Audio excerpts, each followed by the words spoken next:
कि कैसे आपका घर चलता है, आपके पति क्या करते हैं? तो वो बोले कि 500 रुपये डेली पर वो राजस्थान में काम करते हैं। जो भी जनप्रतिनिधि चुन के आते हैं वो वादे तो बहुत करते जी, हैं, जी, लेकिन उसको बिल्कुल। इम्प्लीमेंट क्यों नहीं करते हैं? जी, बिल्कुल। क्या कारण था सर? आपने गाना सुना होगा, वादा तेरा वादा, वादे पे मारा गया बंदा में सीधा साधा। तो बंदा कौन है? जनता है। 4 बहनों को मैं बताना चाह रही हूँ, जिन्हें महिला सशक्तिकरण का मतलब ही नहीं पता।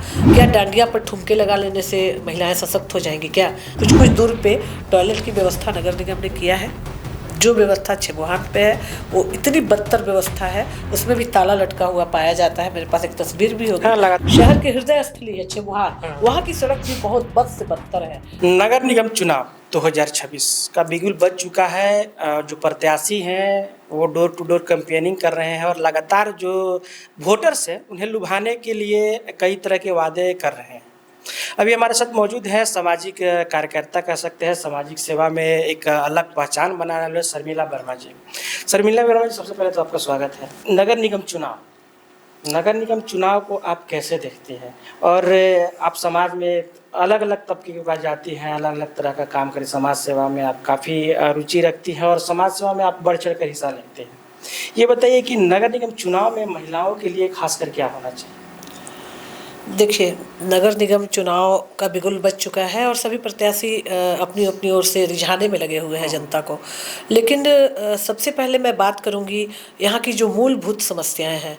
आप देख रहे होंगे कि बहुत सारे पेड न्यूज़ भी चल रहे हैं बाज़ारों में, तो सभी का फ़ोकस सिर्फ़ गांधी मैदान और रिवर फ्रंट पे है। मूलभूत समस्याओं पे कोई बात ही नहीं करना चाहता है और यहाँ के जो नुमाइंदे हैं, जो पूर्व के जो लोग हैं, वो भी उस पे कभी फ़ोकस ना अपने कार्यकाल में किए, ना आगे कुछ ऐसी योजना मुझे दिखती है।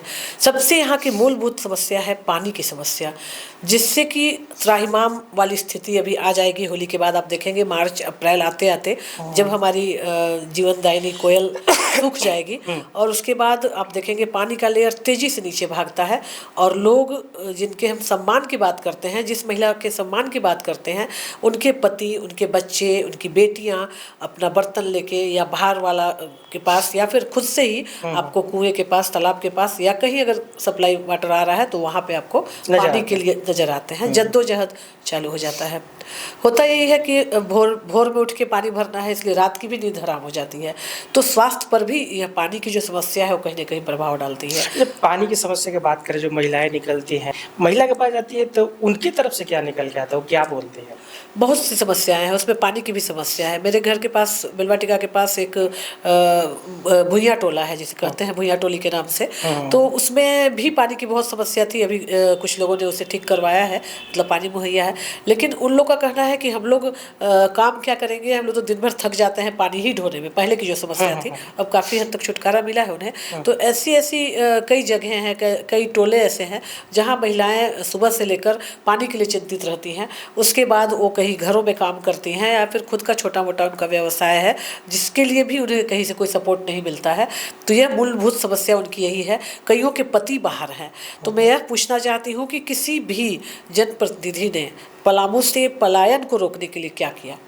आप सबसे देखेंगे बड़ी समस्या है। आप देखेंगे कि हमारे घर एक महिला अक्सर आती है, तो मैंने उससे पूछा अभी हाल में ही कि कैसे आपका घर चलता है, आपके पति क्या करते हैं? तो वो बोले कि 500 रुपये डेली पर वो राजस्थान में काम करते हैं, किसी के पति पंजाब में काम करते हैं, हरियाणा में काम करते हैं। तो क्या है पंजाब में, क्या है राजस्थान में, क्यों पलामू के लोग इतनी दूर पलायन करके क्यों जाते हैं? क्यों नहीं कुछ ऐसा किया जाए कि पलामू के लोगों को, मेदिनीनगर के लोगों को यहीं पे रोज़गार मिले और उन्हें अपने घर से नहीं बिछड़ना अच्छा, पड़े? एक सवाल ये रहेगा कि जो भी जनप्रतिनिधि चुन के आते हैं वो वादे तो बहुत करते जी, हैं, जी, लेकिन उसको बिल्कुल। इम्प्लीमेंट क्यों नहीं करते हैं? जी, बिल्कुल। क्या कारण था सर? आपने गाना सुना होगा, वादा तेरा वादा, वादे पे मारा गया बंदा में सीधा साधा। तो बंदा कौन है? जनता है और वादा तेरा वादा, वादा करने वाले हमारे जनप्रतिनिधि हैं। मैं किसी एक की बात नहीं करती हूँ। लगभग मुझे लगता है कि उस कुर्सी में ही कोई जिन्न है, जो उन्हें प्रेरित करता है कि आप वादा करिए और इस कुर्सी पे जैसे ही बैठिए, उस वादे को आप भूल जाइए। मुझे नहीं लगता कि जितनी अभी नगर निगम की बात करें, तो पूर्व में जो भी हमारे थे, जिन्होंने वादे किए, जितना आप घोषणा पत्र निकाल लीजिए, उसमें बहुत सारा लंबा चौड़ा 18-20 पॉइंट का लिस्ट बना हुआ है। आप उठाकर देख लीजिए, उसमें से कोई भी वादा पूरा नहीं हुआ है।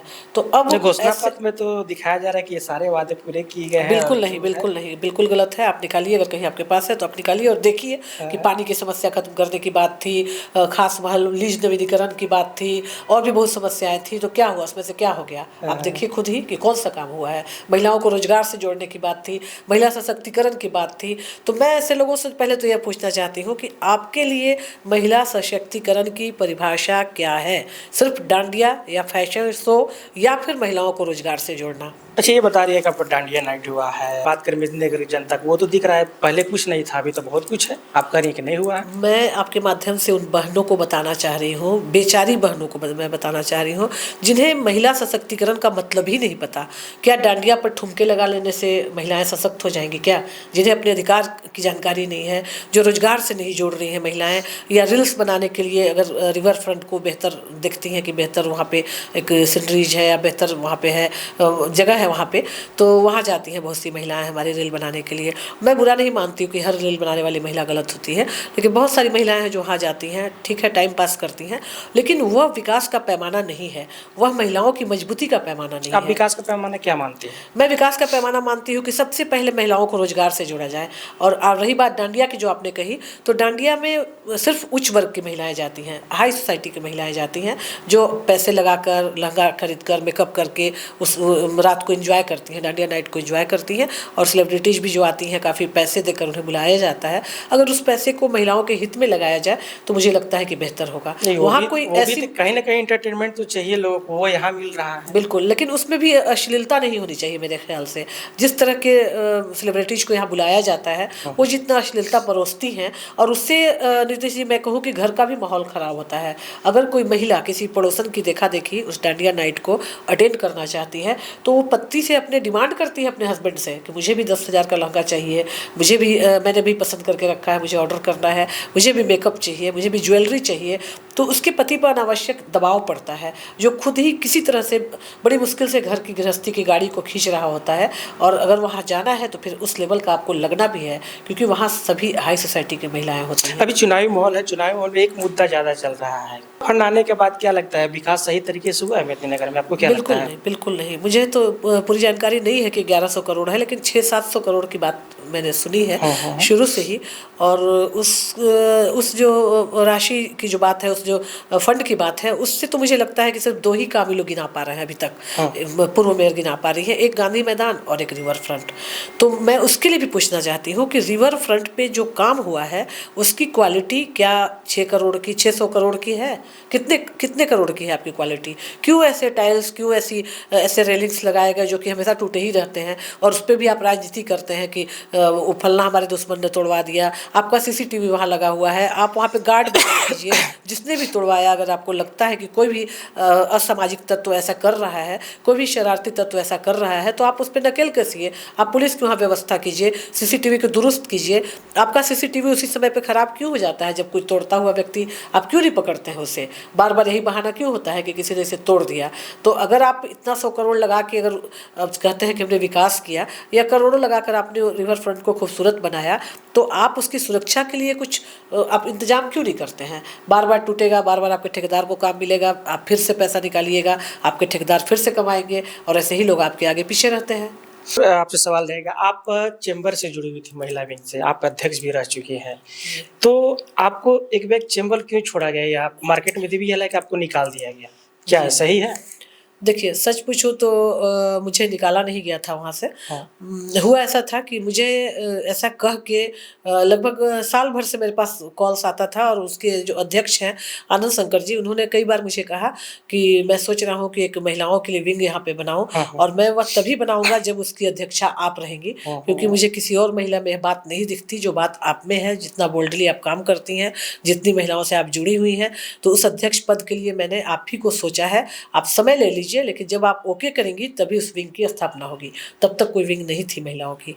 तो मैंने बहुत सोच विचार के बाद बहुतों ने मुझे कहा कि देखिए, आप जा रही हैं वहाँ, काजल की कोठरी है, आप कैसे अपने आप को साफ करके निकल जाइएगा वहाँ से, तो बड़ी मुश्किल है कहना, आप सोच लीजिएगा। बहुत सी यहाँ की प्रबुद्ध महिलाओं ने मुझे यह चेतावनी दी। तो मैंने कहा कि अगर मैं सही रहूँगी तो हो सकता है मैं काजल की कोठरी से भी मैं बेदाग निकल जाऊँ, और मैंने वैसा ही किया भी।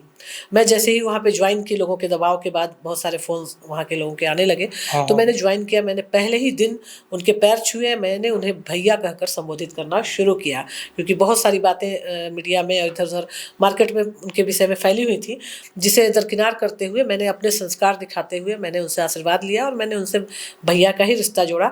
और मैं आज तक उनके लिए, उनके विचारों का मतभेद हो सकता है, लेकिन मैं उन्हें भैया ही के नाम से संबोधित करती हूँ।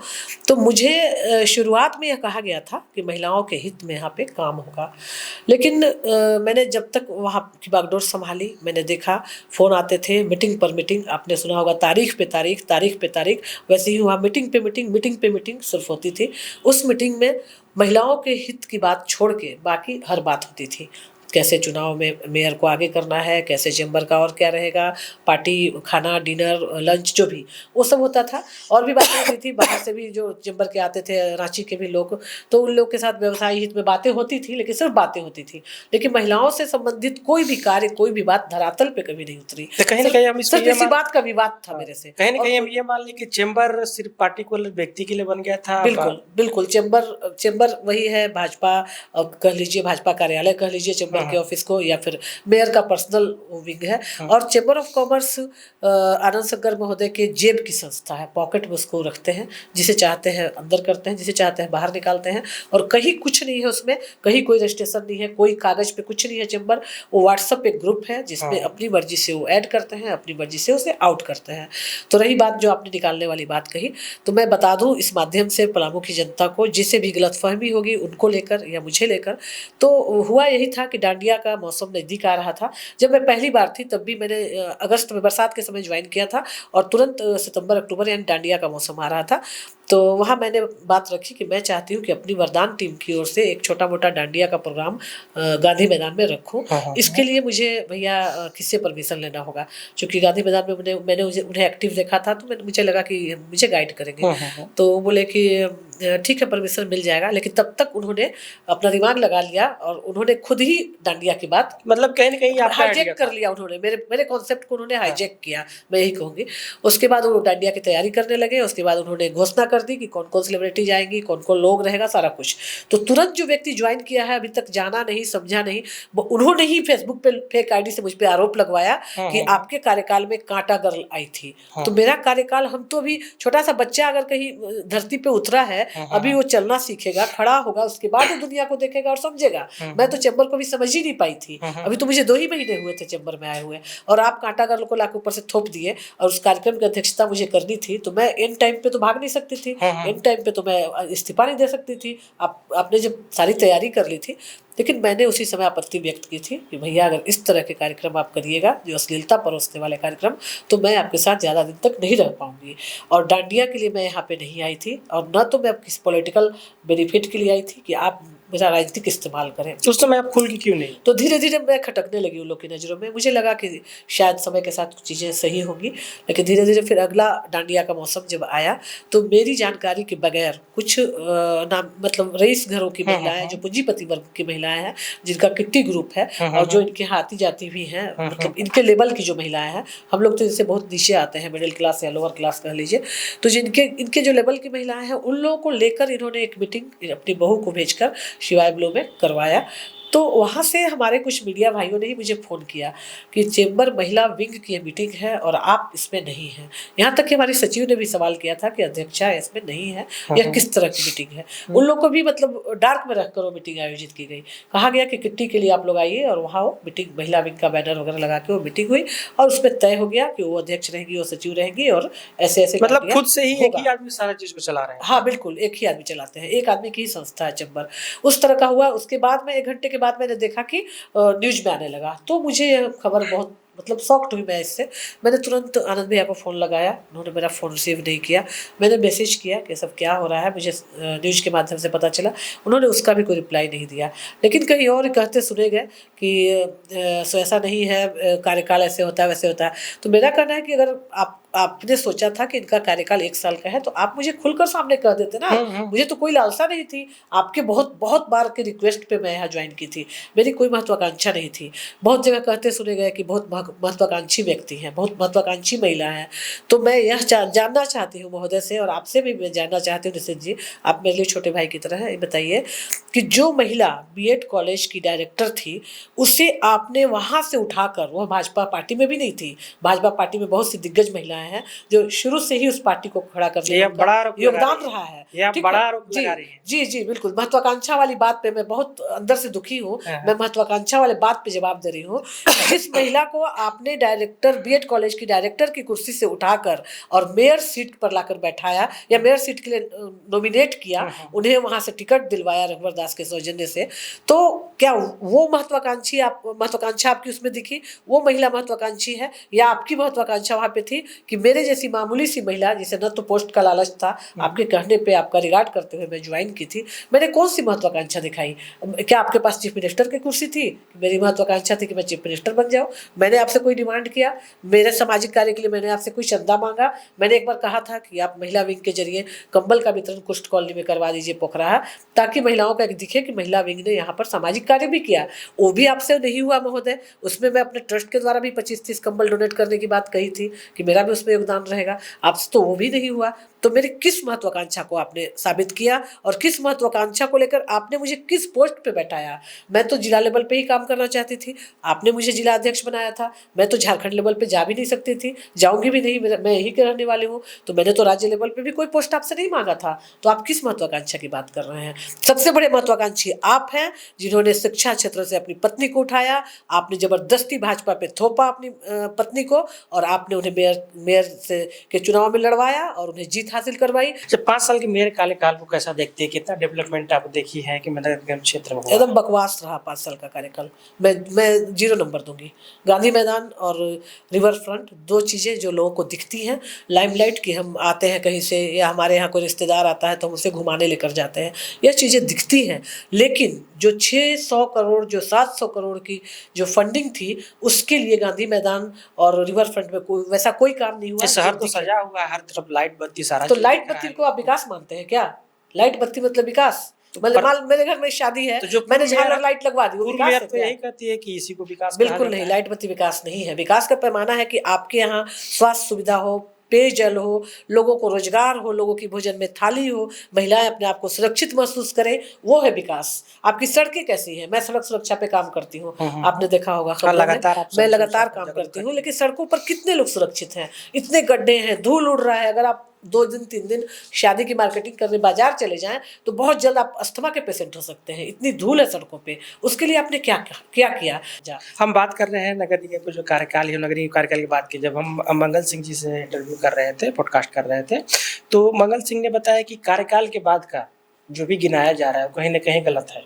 जी, तो क्या लगता है, लता मंगेशकर चौक किसका देन है? नो डाउट नगर आयुक्त सरकार देन है, जावेद सरकार देन है। तो जो और बुक जब छपी थी, जी बुक में तो इनका जिक्र है। जी, तो उससे क्या है? आप भी कोई बुक छपवा लीजिए, आप भी कह दीजिए कि शर्मिला जी का जो घर है वहाँ पे वो हमने बनवाया है, तो क्या कर सकता है कोई? प्रकाशक तो छापेगा ही, पैसा मिलेगा तो। सरासर गलत है। लता मंगेशकर चौक जो है, वो सारी व्यवस्थाएं वहाँ की जो है, जो म्यूजिकल रात में जो सॉन्ग्स बजते हैं, वो सब कुछ नगर आयुक्त महोदय का देन है। और मैं कहूँगी नगर आयुक्त महोदय को बहुत बहुत धन्यवाद दूंगी कि उस रास्ते को उन्होंने सजाया, संवारा। और भी गांधी मैदान वगैरह भी है, उसमें भी नगर आयुक्त महोदय का बहुत बड़ा योगदान है। लेकिन क्रेडिट लेने को तो चैनपुर शाहपुर पुल, नेवरा पुल का भी क्रेडिट लेती है, नेवरा वाले सड़क का भी क्रेडिट लेती है। तो ऐसे क्रेडिट वीरों को क्या कहा जाए? नहीं, वो जिनका जो काम बुक ही है, क्रेडिट बुक लेना। में जो आप बात कर रहे हैं जिससे सड़क की, आपको मैं बता दूं सर, बुक में तो बहुत सी बातें हैं। हमारे गणेश प्रसाद वर्मा चौक में, आप कहें तो मैं तस्वीर दिखा दूं आपको उस चौक की। चूंकि गणेश प्रसाद वर्मा हमारे दादा ससुर थे, उस चौक का उद्घाटन भी उन्होंने ही किया था। वो लगता है जो बोर्ड वो लगा के और उस पर कपड़ा हटा के और फिर उसमें फूल माला वगैरह करके, और उनके साथ मेरी बहुत सी तस्वीरें भी हैं उस कार्यक्रम की। लेकिन अपने बुक के सबसे अंतिम पेज में उन्होंने लिखा है बेलवा टीका चौक, महावीर प्रसाद वर्मा रोड। तो क्या है, आप एक स्वतंत्रता सेनानी का नाम लिख रही हैं, दूसरे स्वतंत्रता सेनानी का नाम हटा दे रही हैं, जबकि वो गणेश प्रसाद वर्मा चौक के नाम से बेलवाटिका चौक जाना जाता है। तो बुक की बात तो मत ही करिए, वो दिमाग खराब करने वाला बुक है। उसमें तो जो मोहन पिक्चर पैलेस बना है उसे भी अपने कार्यकाल में वो विकास का पैमाना वो भी है कि मोहन पिक्चर पैलेस बना, वो आपका बिजनेस का अड्डा है। बुक में जहाँ तक वार्ड पार्षदों ने शिकायत की है, आपने देखा होगा बारी बारी से आप लोगों ने इंटरव्यू किया है, बहुत सारे वार्ड पार्षदों ने शिकायत की है कि जब उस निगम का हिस्सा वार्ड पार्षद थे, हमारे उप मेयर महोदय थे, तो उनकी चर्चा तो कहीं नहीं है। वार्ड पार्षद की थोड़ी थोड़ी चर्चा है भी, लेकिन उप मेयर महोदय को तो बिल्कुल ही हटा दिया गया है। तो क्या उनकी भूमिका नगण्य थी, मैं पूछना चाहती हूँ कि क्या उप मेयर का रोल या उनका पोस्ट इनके लिए कुछ भी नहीं था? उनकी चर्चा, उनका जिक्र उन्होंने कहीं नहीं किया। तो आप विकास का पैमाना तो यही देख लीजिए कि उनके खिलाफ उनका ही उप मेयर, उनकी ही पार्टी का व्यक्ति, उनके साथ कार्य करने वाला व्यक्ति उनके खिलाफ आज अपनी पत्नी के साथ वो चुनाव मैदान में है, मंगल सिंह जी। तो विकास का पैमाना आप देख लीजिए कि कितना उन्होंने विकास किया है, कि उनके लोग भी उनके साथ नहीं है। और चैम्बर ऑफ कॉमर्स में भी लगभग ऐसे ही चेहरे हैं, तो मुंह पे तो उनके हैं, उनके साथ वो पार्टियां करते हैं, उनके साथ दारू पार्टी हो चाहे खाने की पार्टी होती है, लेकिन अंदर से बहुत सारे लोग चैम्बर ऑफ कॉमर्स में भी उनके साथ नहीं है, और इसका खामियाजा इन्हें चुनाव में भुगतना पड़ेगा। चैम्बर ऑफ कॉमर्स की पर हम आते हैं, चैम्बर ऑफ कॉमर्स की बात करते हैं। अभी देख रहे हैं कि महिला विंग जितनी भी चैम्बर ऑफ कॉमर्स के वो चुनाव लगी। जी बिल्कुल। तो उसको कैसे आप देखती हैं? मुझसे भी नाराजगी इसी को लेकर थी, क्योंकि लोकसभा चुनाव में मैडम घूम रही थी, ढोल बाजे के साथ गली गली जा रही थी, तो मुझे भी फ़ोन आया था कि आपको भी उसमें चलना है। तो मैं आप बता दूं, मेरी बाध्यता एक अभी है कि मैं रेडियो में काम करती हूँ, मैं मुखर होकर सड़क पे नहीं आ सकती किसी के भी चुनाव प्रचार में। मैं अंदर से घर बैठे किसी को सपोर्ट कर दूं वो अलग बात है। तो मैंने इसका विरोध किया था, लेकिन बार बार कॉल आने से भी व्यक्ति बाध्य हो जाता है। तो मैंने अपनी टीम से इसकी चर्चा की, हमारी टीम ने भी यह कहा कि सामाजिक कार्य होगा या महिला विंग का अगर कोई कार्य होगा तो हम लोग आपके साथ हैं, लेकिन इस कार्य में हम लोग भी आपके साथ नहीं रहेंगे। उसके बावजूद भी मैं उन लोगों को लेकर गई थी, लेकिन हम लोग गाड़ी में ही बैठे रहे। यह सूचना जब मिली अध्यक्ष महोदय को, तो उनको मतलब काफ़ी तकलीफ हुई, क्योंकि उन्होंने कहीं ना कहीं राजनीतिक इस्तेमाल के लिए ही विंग का गठन किया था और वे हमारा राजनीतिक इस्तेमाल करना चाहते थे। मैं उनकी इस सोच पर खरी नहीं उतरी, तो मेरी किरकिरी उनकी नज़रों में मतलब मुझे एक अपने वो क्या बोलते हैं उसको कि ब्लैक डायरी में मेरा नाम उन्होंने लिखना शुरू किया, और तभी से मैं उनके लिए ब्लैक लिस्टेड होने लगी। धीरे धीरे बस वो डांडिया के इंतजार कर रहे थे, डांडिया का मौका आया, धीरे से उन्होंने मुझे किक आउट किया। और रही बात ज्वाइन और रिजाइन की, तो कहीं भी वहाँ पेपर पे ज्वाइनिंग नहीं होती है, इसलिए मैंने भी पेपर पर रिजाइन नहीं किया, न उन्होंने मुझसे रिजाइन मांगा न मैंने रिजाइन किया। लेकिन जब आपने मेरे बिहाफ में एक नई टीम का गठन कर दिया, इसका मतलब कि आपने मुझे उस लायक नहीं समझा, या आपके मन में कुछ और चल रहा था। आप अगर राजनीतिक लाभ के लिए, अगर निजी लाभ के लिए मेरा इस्तेमाल करना चाहते हैं, तो मैं ऐसी महिला नहीं हूँ कि कोई निजी लाभ के लिए मेरा इस्तेमाल कर ले, कोई राजनीतिक लाभ के लिए मेरा इस्तेमाल कर ले। मैं एक सामाजिक महिला हूँ। आप कहते कि सामाजिक कार्य करना है, मैं बढ़ चढ़ के उसमें आगे रहती। अच्छा, आप समाज में जाती हैं, वरदान चैरिटेबल ट्रस्ट के थ्रू अलग अलग क्षेत्र में जाती हैं, जो उधर से जो ग्रामीण से या जो नगर निगम क्षेत्र की जनता से निकल के आता है, वो क्या क्या समस्या आता है, मूलभूत समस्या क्या निकल के आता है? बहुत सी समस्या, क्योंकि अभी 11 प्रत्याशी उतरे हुए हैं। हम चाहते हैं कि आप अपने माध्यम से बताइए, जो भी प्रत्याशी जीत कर आए वो उस समस्या को देखे, उस समस्या को पकड़े, उसका निदान करें। सबसे पहले तो जो निगम में नए क्षेत्र जुड़े हुए हैं, जैसे नीमिया हो गया, सिंगरा हो गया, बजराहा है, पुरनाडी है, ऐसे जो क्षेत्र हैं और भी कई क्षेत्र होंगे, तो उनमें तो मतलब उनसे टैक्स वसूला जा रहा है। वे बहुत ही त्रस्त है, बहुत पीड़ित है, लेकिन निगम के नाम पर कोई सुविधा उन्हें मुहैया नहीं है। न तो बिजली उनको मिल रही है, न तो पानी उनको मिल रहा है, लेकिन टैक्स वसूला जा रहा है, और काफ़ी मतलब रंगदारी से और कड़ाई से टैक्स वसूला जाता है। अभी कुछ लोगों ने कहा कि अगर किसी के दरवाजे पर ईटा या बालू गिर जाए, यानी भवन निर्माण की कोई सामग्री गिर जाए, तो नगर निगम वाले जाके उनसे टैक्स की और पैसे की मांग करते हैं। तो यह सब जो अराजकता है पूर्व मेयर के ही कार्यकाल में फैली है। उसके पहले तो ऐसा नहीं था कि निगम वाले जाएं और सख्ती से टैक्स वसूलें। कई लोगों के ठेले हैं जो इनके मन के लायक व्यक्ति नहीं है, गांधी मैदान के बाहर से भी वो ठेले हटवा दिए जाते हैं, या फिर जो फूड ट्रक है उसे हटा दिया जाता है। मतलब टारगेट करके हटाया जाता है, टारगेट करके हटाया जाता है जो इनके पसंद का व्यक्ति नहीं है। हो सकता है कल को अगर मैं भी कोई व्यापार लेकर सड़कों पे आऊँ तो मुझे भी वहाँ से हटा दिया जाए। हमसे एक अभी हाल में एक पीड़ित महिला ने कहा कि रमा चौक पे वो एक फूड का ही कोई दुकान खोलना चाह रही थी, उन्होंने खोला और बहुत मुश्किल से उसकी तैयारी कर रही थी, लेकिन चूंकि इनके टारगेट में थी, इनके कथनानुसार उन्होंने इनकी बात नहीं मानी, उनके पूरे को ध्वस्त करा दिया गया। आज वो महिला बहुत दुखी है, मानसिक रूप से बहुत परेशान है। आज ये व्यवसायियों की बात करती है कि व्यवसायी, इतने व्यवसायी मेरे साथ है। आप देखते होंगे ज्योतिलोक में मीटिंग की तस्वीरें लगातार फेसबुक पे आती है तस्वीरें, इतने व्यवसायी मेरे साथ हैं, व्यवसायियों ने मुझे समर्थन दिया। तो क्या वो व्यवसायी ट्विंकल गुप्ता के साथ नहीं है? क्या वो उसमें से कुछ व्यवसायी मंगल जी के साथ नहीं है? लेकिन कोई ऐसा दावा नहीं करता। जितने दावे ये करते हैं, उन्हीं में एक व्यवसायी है हमारे बहुत ही प्रतिष्ठित, बहुत ही गार्जियन स्वरूप, राम नरेश साव, नरेश सोनी के नाम से पूरा शहर जानता है, जिनका कनक मंदिर है। उनके बारे में क्या ख्याल है, मैं मैडम से आपके माध्यम से पूछना चाहती हूँ कि वो भी इस शहर के ही व्यवसायी हैं। आपने उनके साथ क्या किया? आज उनकी स्थिति है कि मानसिक रूप से वो इतने परेशान हैं बेचारे। आपने उनकी जो बिल्डिंग बन रही थी, भवन निर्माण जो चालू हुआ था, उसे आप लोगों ने मिलकर रोक दिया, आपके परिवार ने उसे रोक दिया। तो वो भी तो व्यवसायी है, उन पर भी तो आप चुप्पी तोड़िए मैम, कुछ बोलिए। ये जो आप आरोप लगा रही हैं, आपके पास क्या सबूत है, कैसे है? पूरा शहर जानता है कि नरेश सोनी का वो ज़मीन थी और उस पे भवन निर्माण का कार्य हो रहा था, फिर उसे रोक दिया गया। वैसे ही तिनकोनिया पे भी एक भवन निर्माण हो रहा था, वहाँ पर भी इन्होंने बहुत अड़ंगा लगाया, मामला कोर्ट तक पहुँचा था। फिर कैसे कैसे करके वो जीते, उनकी जीत हुई, फिर उनका भवन निर्माण हुआ तिनकोनिया गैरेज के पास जो है।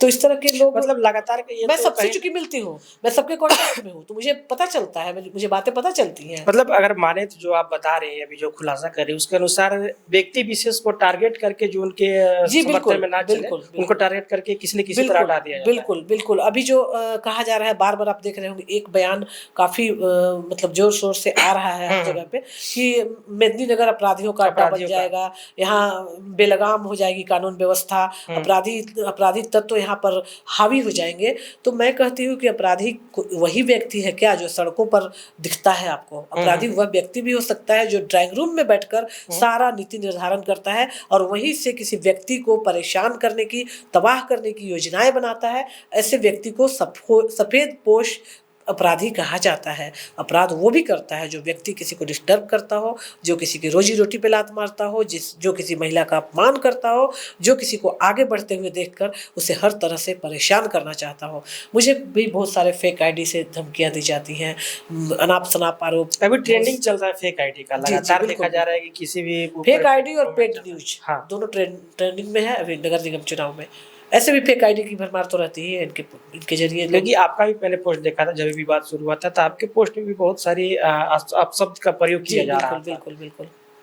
वो वाकया था, निशित जी मैं बता दूं आपके चैनल के माध्यम से, बेलवाटिका चौक पे इनके एक चहेते व्यक्ति जो चेंबर में भी हैं, उनके किराए में एक दुकान खुली थी, दारू की दुकान खुली थी, शराब की दुकान खुली थी। उसको लेकर वहाँ की जनता, बेलवाटिका की जनता, हम, जबकि मेरे घर के सामने नहीं था, मुझे बहुत ज़्यादा परेशानी नहीं थी उससे, लेकिन वहाँ की जनता आई कि कोई मुखर होकर बोलने वाला नहीं है, हम लोग के लिए कोई सोचने वाला नहीं है, आप ही इस पर आवाज़ उठा सकती हैं और आप ही इस समस्या से हमें छुटकारा दिला सकती हैं। क्योंकि हमारे घर की बहन बेटियां कोचिंग के लिए निकलती हैं, महिलाएं सब्जी लेने जाती हैं, सरकार स्टोर चौक पे ही है, वहाँ से गुजरना होता है, बसों का स्टॉपेज है जहाँ चारों बच्चे चढ़ते और उतरते हैं, और यहाँ अगर इस तरह की दुकान रहेगी, शराब की दुकान रहेगी, तो माहौल बिगड़ेगा। तब मैंने बाद में लिया, उसके पहले और भी लोग थे जो इसके लिए आवाज़ उठा रहे थे, लेकिन मुझे पूरा वाकया पता नहीं था क्योंकि मैं टाउन में नहीं थी उस समय। जब मैं आई तो मुझे बताया गया, उसके बाद इसे मैंने बहुत ही गंभीरता से, आपने प्रमुखता तो से हम लोग भी खबर आपका तो मैंने इसे गंभीरता से लिया, जिसके बाद आपकी जीत भी हासिल। जी बिल्कुल। तो मैंने इसे इसलिए गंभीरता से लिया क्योंकि अब जो है, अब का जो दौर है, सोशल मीडिया इंटरनेट का दौर है, अब बच्चे बहुत कम उम्र में ही बिगड़ रहे हैं। और मैंने बहुत सारा वीडियो देखा था, आप देखे होंगे, वायरल भी हुआ था बहुत सारा वीडियो, जहाँ बहुत कम उम्र के बच्चे, 15, 16, 20 के बच्चे बैठ के दारू दुकान की सीढ़ियों पर बैठ के बोतल ऐसे हिलाते हुए और ऐसे करते हुए उनका वीडियो आ रहा था। तो कल को झगड़ा हो सकता था, कुछ भी हो सकता था, महिलाओं की छेड़खानी हो सकती थी, अपराध वहाँ पर बेलगाम हो सकता था।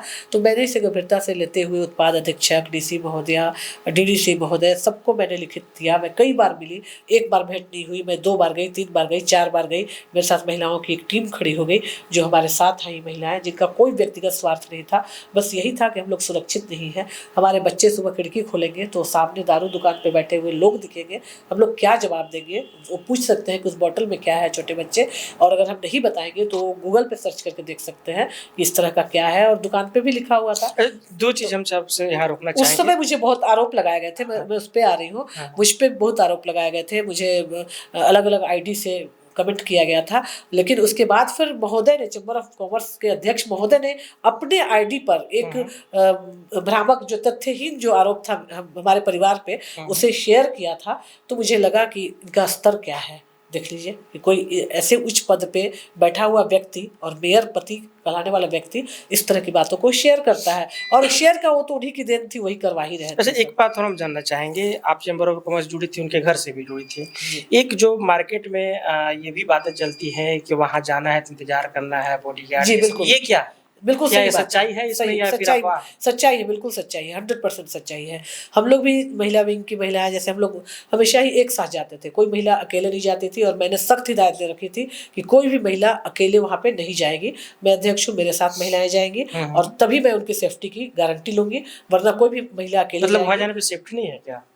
पता नहीं, मुझे जैसे बाहर बहुत कुछ सुनने को मिलता था, हालाँकि हुँ, मुझे ऐसा वहाँ जाने पे महसूस नहीं हुआ वैसा, हुँ, हम लोग घरेलू वातावरण में ही बात करते थे। हुँ, ऐसा नहीं है कि मैं सारी बातें नेगेटिव ही बोलूँ, जो मैंने हुँ, महसूस किया मैं बता रही हूँ। हुँ, लेकिन मैंने ऐसा कह रखा था, क्योंकि उनके घर वालों ने भी वहाँ जॉइन करने के लिए उन्हें मना किया था। हुँ, लेकिन फिर उन लोगों ने कहा कि अगर भाभी हैं, शर्मिला भाभी हैं, तो कोई दिक्कत नहीं है, हुँ, हुँ, और मेरे नेतृत्व में ही वो महिलाएँ वहाँ जाती थी, हम लोग भी जाते थे। हुँ, तो वहाँ हम लोगों ने अपने आँखों से देखा था कि कोई भी व्यक्ति अगर गेट पे आता था, हुँ, कोई बेल बजाता था, तो गार्ड जाते थे वहाँ, हुँ, और उसके बाद सीसीटीवी में देखा जाता था कि वह व्यक्ति हमारे पसंद का है कि नहीं, हुँ, हमारे काम का है कि नहीं। हुँ, अगर वह व्यक्ति एक आम जनता है या कोई है, पहले पुर्जा भी आता था लिख के, हुँ, तो कोई वैसा व्यक्ति है तो उसे कहला दिया जाता था हुँ, कि सर या मैडम रांची गई हुई है, या अच्छा, बाहर गई हुई है, घर में नहीं है, जबकि ड्राइंग रूम में बैठक चल रही होती थी, मीटिंग चल रही होती थी। यह मैंने अपनी आंखों से देखा है। मतलब ये सच्चाई है। बिल्कुल सच्चाई है, 100%। इसमें, इससे मुझे कोई गुरेज नहीं है, जो सच्चाई है। जी, एक सवाल आपसे और रहेगा कि अभी जो नगर निगम में प्रत्याशी उठे हैं, कौन ऐसे प्रत्याशी हैं, 4 नाम आप बताइए, जो नगर निगम के लिए और मेदिनीनगर के लिए सोच सकते हैं अच्छा, अगर पद पे आते हैं तो?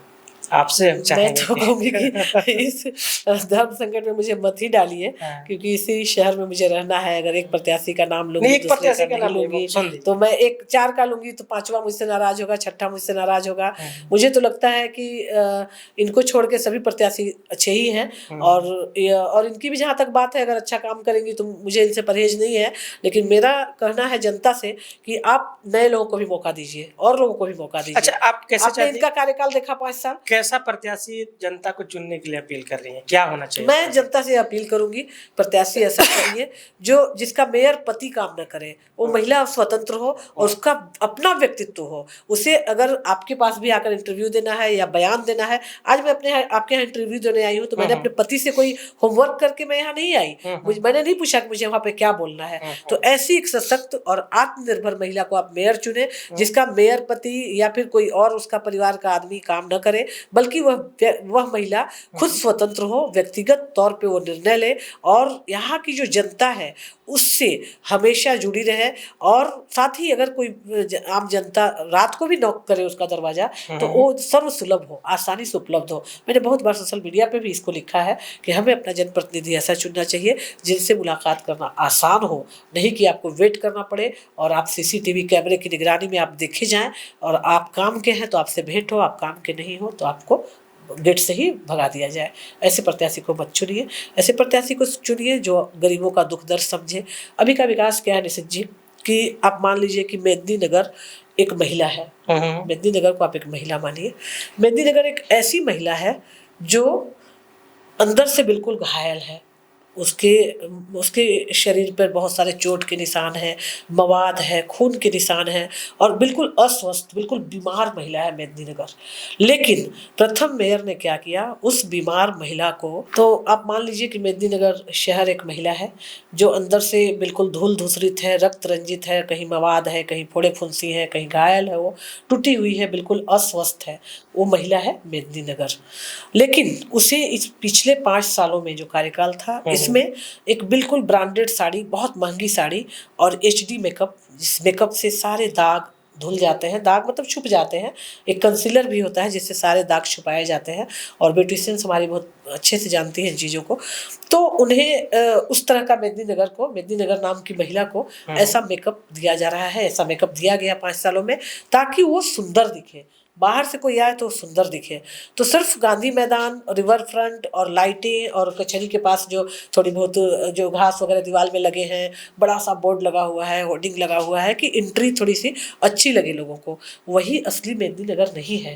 नगर निगम वही नहीं है। सिगरा की टूटी बदहाल सड़कें या सड़क विहीन, जो मैंने एक देखा था कुछ दिन पहले, मुझे लगता है कि किसी चैनल पे, मैं चैनल का नाम नहीं लूँगी, एक वीडियो चल रहा था जिसमें था कि अभी भी चारपाई पे एक गर्भवती महिला को टांग कर, और व्यक्ति कंधे पे, 4 व्यक्ति कंधे पे जैसे कि डोली जाती है उस तरह से खटिया पर टांग कर, और वो नगर निगम क्षेत्र की गर्भवती महिला थी, सिगरा तरफ की महिला थी, और उसे टांग कर पगडंडियों से अस्पताल तक लेकर जाया जा रहा था। क्या यही है विकास? क्या यह तस्वीर नहीं दिखती?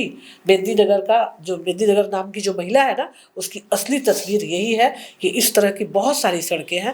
आप देख लीजिए चेयरमैन रोड की सड़कें, आप देख लीजिए यहाँ जो सुदना ओवर ब्रिज है, वहाँ से आप बैरिया जो आते हैं अपने कार्यालय के लिए भी, गायत्री मंदिर आप पार करते हैं, शंभू गेट ग्रिल के पास की सड़कें आप देखिए।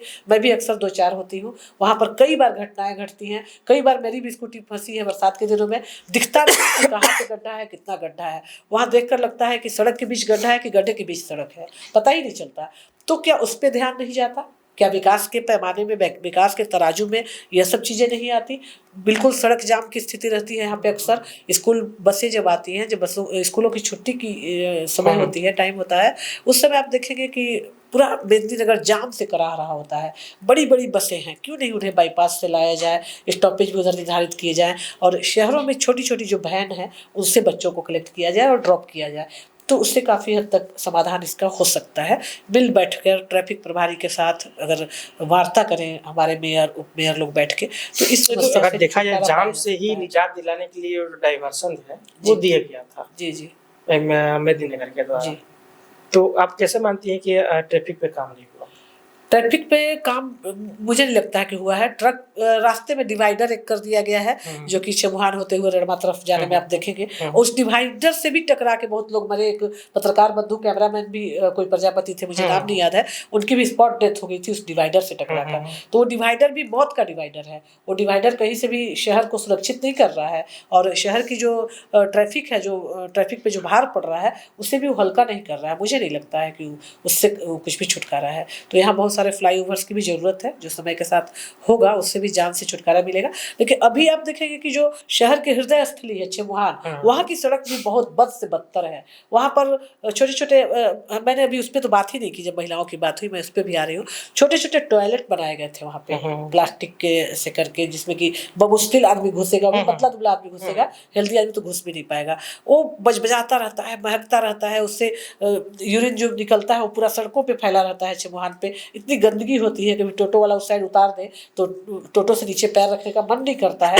मैं यह कहना चाहूँगी कि महिलाओं के लिए, जो महिलाएं चैनपुर से, शाहपुर से या अन्य गाँवों से, बंदुआ से यहाँ पे आती हैं मार्केटिंग करने, उनके लिए क्या व्यवस्था है? जो महिला 10 बजे बाजार चली आई या हॉस्पिटल के लिए ही वो निकली है, तो क्या उनके लिए कहीं कुछ कुछ दूर पे टॉयलेट की व्यवस्था नगर निगम ने किया है? जो व्यवस्था चमुहान पे है वो इतनी बदतर व्यवस्था है, उसमें भी ताला लटका हुआ पाया जाता है। मेरे पास एक तस्वीर भी होगी जो ताला लगा होता है, और ताला नहीं भी लगा होगा तो इतनी घटिया क्वालिटी है उसकी, इतना घटिया निर्माण है। पैसे सिर्फ इसलिए निकाले जाते हैं ताकि ठेकेदारों को दिया जा सके और ठेकेदारों से अपना परसेंटेज निकाला जा सके। इसलिए उस तरह तरह की नौटंकी की गई है कि हमने ये काम किया, हमने वो काम किया, लेकिन धरातल पे कोई भी काम नहीं हुआ है। अब मेदिनीनगर की जनता धरातल पे विकास चाहती है, कागजों पर नहीं। तो इसके लिए भी इन्हें, जो भी हमारे चुन के आएंगे, उनको काम करना होगा, ताकि जो महिलाएं आती हैं बाजार करने या फिर हॉस्पिटल के लिए आती हैं डाल्टनगंज में, मेदिनीनगर में, उनको इस समस्या से भी दो चार ना होना पड़े। तो देख रहे थे अभी जो हमारे साथ मौजूद थी कहा तो सामाजिक क्षेत्र में सेवा में काम करने वाले शर्मिला वर्मा जी। इनका साफ तौर पर कहना है कि मेदिनीनगर को सिर्फ मेकअप करके सजाया गया है, ना कि रियल तरीके में विकास किया गया है। जनता चाहती है मूलभूत सुविधा, पानी, सड़क, बिजली, और जो सबसे बड़ी समस्या इन्होंने बताया महिलाओं के लिए टॉयलेट, वो नहीं है। क्योंकि जब अक्सर ग्रामीण क्षेत्र से महिला आती हैं तो उनको टॉयलेट करने में बहुत परेशानी होती है। टॉयलेट नहीं होने की वजह से कई तरह की समस्या झेलने को पड़ती है। तो मेरा भी आप लोगों से यही अपील रहेगा कि अब जो चुनाव हो रहा है मेदिनीनगर नगर निगम मेयर पद का, वो अपने हिसाब से दे, वैसे ही व्यक्ति वैसे कैंडिडेट को दे जो आपका विकास करे, ना कि आप उसका विकास के लिए अपना मत का प्रयोग करें। और भी जो निगम क्षेत्र से या निगम से जुड़ी समस्या को लेकर मैं तब तक आता रहूँगा, तब तक के लिए देखते रहिए द ओपन माइक।